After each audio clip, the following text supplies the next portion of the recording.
18M, 23F, 23M. My fiancé is upset I'm letting a guy stay over after a home invasion. My fiancé is currently overseas for a month. My house was recently broken into and it really scared me. I was frozen in fear and the guy came into my room and my heart started racing. He told me he wasn't going to hurt me and just wanted money and food. I called my fiancé and he told me that he wants to come home but he's literally can't leave because legally he needs to stay in the country because he's selling a house and a lot needs to be done. He suggested I invite friends over. I'm fine with that, but the thing is all my friends are small females and they all have jobs and they're skinny, and if my fiancé was here I would feel safe because he's bigger than me and is able to fight a fair amount. I asked the neighbor's son, 18M, if he minds maybe watching the house as I slept for some money, and he agreed for a month until my fiancé because he's tall and he's a trainer mixed martial artist. On the first day he showed up with a machete and said he got this. It's helped me sleep well cuz I feel safe knowing he's in the other room and he got my back. I told my fiancé about this and he doesn't like this at all. But this is just a 18-year-old kid, he's like a baby. What can I do next? Wait, what country is this? A machete was such an unexpected detail to this. What does he expect you to do? Does your finance have any friends that can stay over? You do whatever makes you feel safe. Personally, after having my own home broken into, I couldn't sleep there for at least a month and had new security system put in. As long as he has a machete, what could go wrong? If it was me, I'd insist on talking to the 18M so I could personally thank him for watching over your safety, but I'm not an insecure twit, so I have that going for me. 32F, 30M, fiancé's car and tires were wet when I got home from work. He has been on vacation, has been home for the last 8 days, his car has not left the garage. He does start his car each day and run it. I got home from work around 230am and noticed his car was wet. I thought, maybe condensation from the weather changes. It was still bothering me as I went about getting ready for bed. I went back outside and felt the tires, all wet. My tires were also wet. I asked him how his night went. He told me he watched YouTube and played video games. I asked where he went. His car is wet? He said he hasn't gone anywhere. I said, but your tires are wet? He said maybe from pulling his car out of the garage when he ran it earlier. He's never pulled it out? He only runs it stationary. But it's possible. This morning both of our tires are pretty dry. Which makes me not want to believe him. I have been on high alert, anxious because there have been other signs. Long hairs that aren't ours, phone guarding. Going to bathroom a lot to go on the phone, I think. He hadn't deleted dating apps off his phone months after we had decided to be exclusive. Said he forgot, etc. I can't tell if this is really just weather related and the garage was just really wet or encouraging condensation to form, or if I'm on the right track with thinking he is lying. I don't know about him cheating, or lying or whatnot, but running a car engine inside a garage for any length of time is insane. In an attached house, that kind of stupidity can get someone in the house killed. Date smarter guys. Hair that isn't yours. Phone guarding. Long bathroom sessions. Wet tires in a dry garage. Still had dating apps on his phone he forgot to delete. Could have done that while in the bathroom multiple times. Girl. Really? Maybe it's all innocent, but it sure doesn't read that way. And an interlock device? Doesn't sound as if he makes solid choices. Fiancé? You said yes when he hadn't even deleted Tinder yet? 30 male, 31 female, close friend fondled my husband.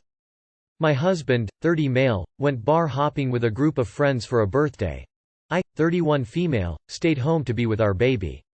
It was getting to be the end of the night and everyone was pretty lit, dancing and having fun. My husband separated from the group to use the restroom. Our close friend, 30 male, followed him, since he had to use the restroom too, he's gay.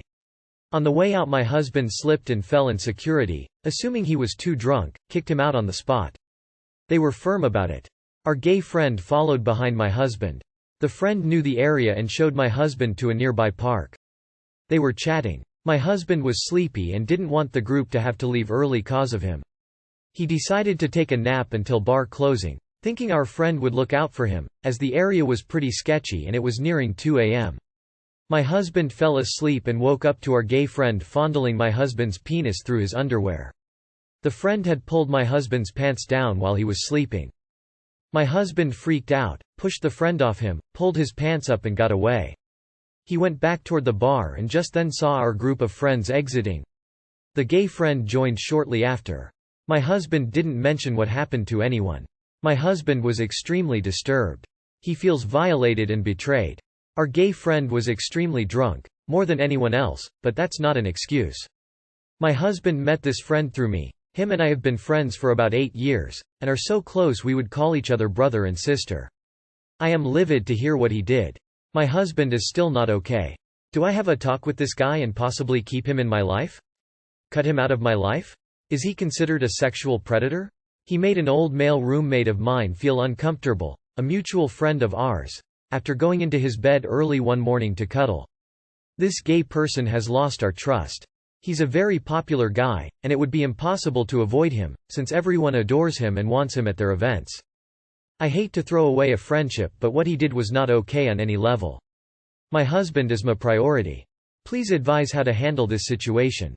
ETA if you're going to victim blame, go the fuck away. I would first think of your husband. I'm assuming he never wants to see or hear from this person again.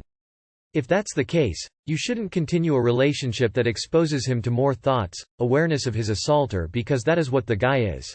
Your husband's assaulter. Also, you call this guy your brother. I would like you to just think of all the "caught my sister, brother with my significant other" posts on Reddit. Those siblings did not care a bit about the sibling they were betraying, and I think you know that this holds true in this case. Luckily for you, he isn't a real relation. Cut him out without fear of awkward family holidays. I would absolutely mention it to the entire friend group. They have a right to know he's a predator. 23F, 33M. My partner put his hands around my neck and I can't get over it. This was maybe a month ago now during a small issue that ended up being a big argument. I had our daughter in my arms. I know she won't even remember it since she was only 5 months at the time, but I can't get over that this little thing didn't get spoken about when it was an issue and he let him bug at him until he exploded. And yes, I'm at fault too. I got defensive and upset at what he was saying and how he was being about it all. He apologized afterwards and was crying, saying he never meant to do it and wouldn't do it again, but in the same breath he explained it away as I frustrated him to the point of him doing it.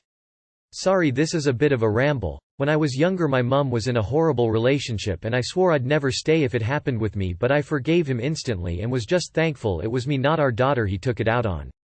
I have forgiven him, but it's stuck in my head along with some of the stuff he said that day about me, and I don't know how to move on from it. I can't bring it up with him, as when I tried he said I was holding it over him and he already explained why it happened to me. He's 10 years older than you. He's already being physically abusive. He's trying to excuse his behavior by saying yours made him do it. It ain't gonna get better. You shouldn't get over it. You were not in any way at fault. A partner choking you is the #1 predictor they will eventually kill you. This is a fact. Protect yourself and your daughter, and please leave him. He will do it again and you may not survive. I was just thankful it was me, not our daughter, that he took it out on. Are you really willing to wait until he does hurt your daughter before you leave?